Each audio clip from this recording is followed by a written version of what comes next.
अवधूत चिंतन श्री गुरुदेव दत्त. श्री स्वामी समर्थ. तुम्हा सर्वांचं आपल्या स्वामी मराठी या चॅनलमध्ये स्वागत करते. तर आज मी तुम्हाला सांगणार आहे की अमावस्येच्या दिवशी लक्ष्मी प्राप्तीसाठी आपल्याला एक उपाय करायचा आहे.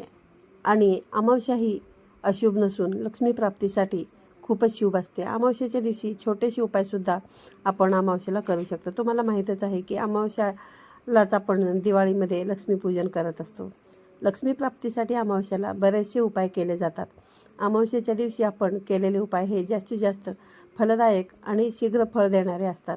या दिवशी बरेचसे उपाय केले जातात. जर आपल्यावर कुणी करणी बाधा केलेली असेल, आपल्या घराला वास्तुदोष असेल किंवा आपल्या घरामधील नकारात्मकता असेल, यापासून जर आपल्याला मुक्ती मिळवायची असेल तर त्यासाठी देखील या दिवशी तुम्ही कोणतेही उपाय करू शकता. तर यासाठी असाच आज एक उपाय मी तुम्हाला सांगणार आहे. तर यासाठी तुम्हाला लागणार आहे एक लिंबू आणि त्या लिंबापासून तुम्हाला दिवे बनवायचे आहेत. हे लिंबाचे दिवे आपण का लावणार आहोत आणि कशासाठी लावणार आहोत हे मी तुम्हाला व्हिडिओमध्ये पुढे सांगणारच आहे. दक्षिण भारतामध्ये लिंबाचे दिवे हे राहू काळामध्ये लावले जायचे. राहू काळामध्ये दुर्गादेवीला समर्पित असे हे दिवे लावले जातात. दुर्गादेवीला लिंबाची माळसुद्धा अर्पण केली जाते. आणि दुर्गादेवीला जर आपण 21, 11, 51 लिंबाची माळ घातली आणि जर आपण नवस केला तर तो नवससुद्धा पूर्ण होतो अशी श्रद्धा आहे. आणि या माळेबरोबरच राहू काळामध्ये मंदिरामध्ये दिवेसुद्धा लावले जातात. राहू काळ हा अशुभ जरी असला तरी राहू काळामध्ये कुठलं शुभ कार्य केलं जात नाही. त्यामुळे आपण देवपूजा किंवा असे उपाय आपण करू शकतो. तुम्ही हा उपाय दर महिन्याच्या राहू काळामध्ये करू शकता. राहू काळ कधी आहे, केव्हा आहे आणि किती वेळ आहे हे तुम्हाला तुमच्याकडे जे कॅलेंडर असतं त्या कॅलेंडरमध्ये माहिती दिलेली आहे. हे तुम्ही कॅलेंडरमध्ये बघून करू शकता. आणि तुम्ही देवघरामध्ये असे दिवे लावू शकता किंवा लक्ष्मी प्राप्तीसाठी घराच्या मुख्य दरवाजाजवळसुद्धा हे दिवे तुम्ही लावू शकता. आणि तुम्हाला जर घरातील नजरदोष, वास्तुदोष यासाठी सुद्धा हा उपाय तुम्ही करू शकता. हा उपाय तुम्हाला जर अमावस्येला किंवा दर शनिवारी हे करायचे आहेत. त्यासाठी तुम्हाला एक लिंबू घ्यायचा आहे आणि ते लिंबू एकामधून 2 करायचे आहेत. अर्धे कापून घ्यायचे आहेत आणि त्यातील रस पूर्णपणे काढून टाकायचा आहे. त्यानंतर हा लिंबू उलटा करून तुम्हाला लिंबाची जी साल आहे ती उलटी करून त्याला पणतीचा आकार द्यायचा आहे. तुम्ही व्हिडिओमध्ये पाहतच असाल, मी या पद्धतीने केलेले आहे. आणि त्याला जे आपण दिवे बनवलेले आहेत त्याला हळदी आणि कुंकवाचे 5 ठिपके लावून घ्यायचे आहेत. हळदी आणि कुंकवाचे ठिपके देऊन झाल्यानंतर मला त्यामध्ये जितके बसेल तितके तूप किंवा तेल घालायचं आहे. आणि यासाठी आपल्याला 2 ज्या वाती असतात कापसाच्या त्या 2 वाती एकत्र करून एक वात करायची आहे. त्याच्यानंतर हा दिवा तुम्हाला नागवेलीच्या पानावरती किंवा पिंपळाच्या पानावरती लावायचा आहे. जर तुम्ही हा उपाय धनप्राप्तीसाठी करणार असाल तर हा दिवा तुम्ही पिंपळाच्या पानावरती लावून घ्या. आणि अमावस्येच्या दिवशी महालक्ष्मी जी आहे ना ती पिंपळाच्या पानावरती वास करते असे म्हटले जाते. त्यामुळे अमावस्येच्या दिवशी पिंपळाच्या पानावरती जर तुम्ही हा उपाय केला तर त्याने तुम्हाला नक्कीच आर्थिक संकटामधून मुक्त होण्याचे मार्ग सापडतील आणि माता लक्ष्मीचा अखंड आशीर्वाद तुमच्यावरती राहील.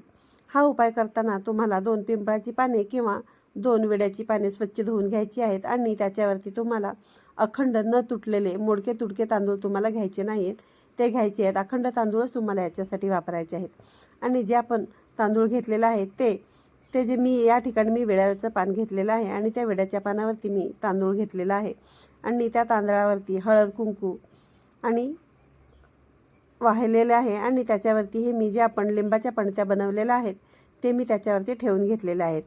त्यानंतर आपण ज्या 2 वाती केलेल्या आहेत, 2 वातीपासून एक वात तयार केलेली आहे, त्या वातीलासुद्धा मी या ठिकाणी हळद कुंकू लावून घेते. आणि हे दिवे ह्या ज्या वाती आहेत ह्या वाती मी त्या ज्या आपण पणत्या तयार केलेल्या आहेत लिंबाच्या त्याच्यामध्ये ठेवून घेते.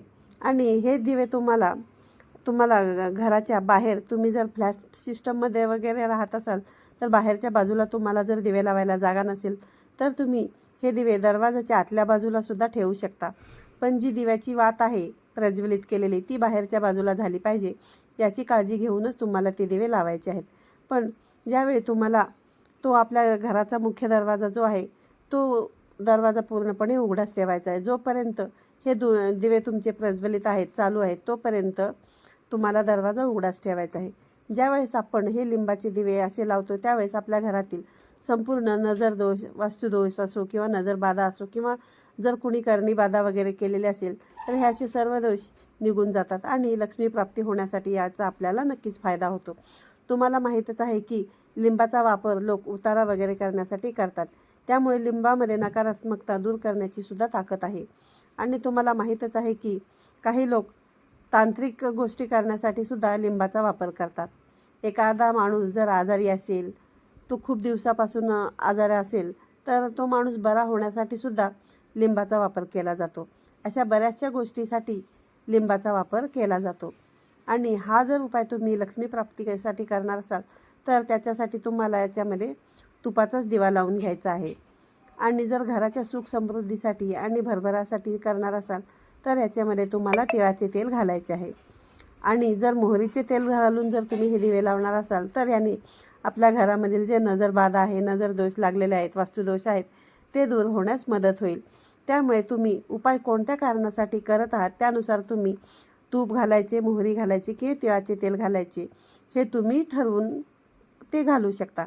त्यानंतर कोणताही दिवा लावताना दिव्याखाली थोडेसे तांदूळ हे आसन म्हणून आपल्याला ठेवायचे आहेत.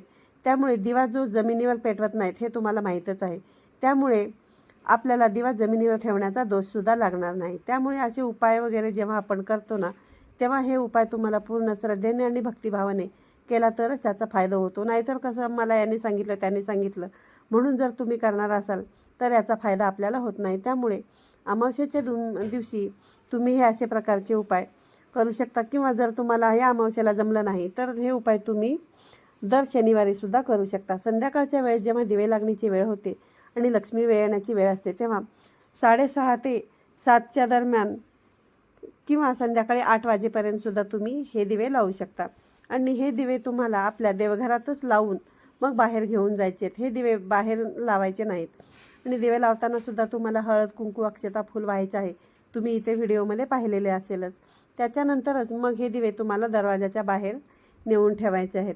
आणि तुम्हाला जसं शक्य आहे तसं ठेवू शकता. बाहेर जमलं तर बाहेर ठेवू शकता किंवा जर तुम्हाला बाहेर शक्य नसेल तर आतल्या बाजूला ठेवायचं आहे.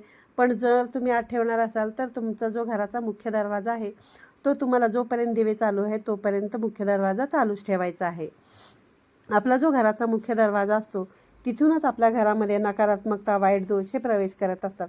त्यामुळे हे दिवे तुम्हाला मुख्य दरवाजालाच लावायचे असतात, जेणेकरून आपल्या घरामध्ये जी काही नकारात्मकता, वाईट दोष येतील त्यापासून आपली मुक्ती होईल. आणि हा उपाय जर लक्ष्मी येण्याच्या वेळेस केलात तर नक्कीच माता लक्ष्मी तुमच्यावर प्रसन्न होईल आणि आर्थिक संकटामधून तुमची मुक्तता करेल.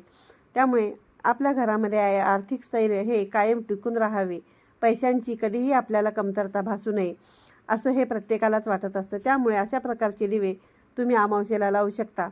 किंवा महिलांनी दर मंगळवारी, दर शनिवारी, शुक्रवारी सुद्धा हे असे उपाय करू शकतात.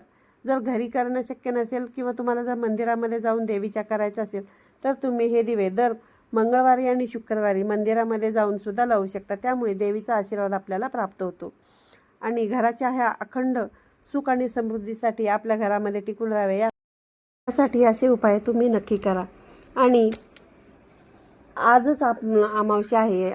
आज सकाळी 11:41 अमावस्येला सुरुवात झालेली आहे आणि ही अमावस्या उद्या सकाळी 8:51 आहे.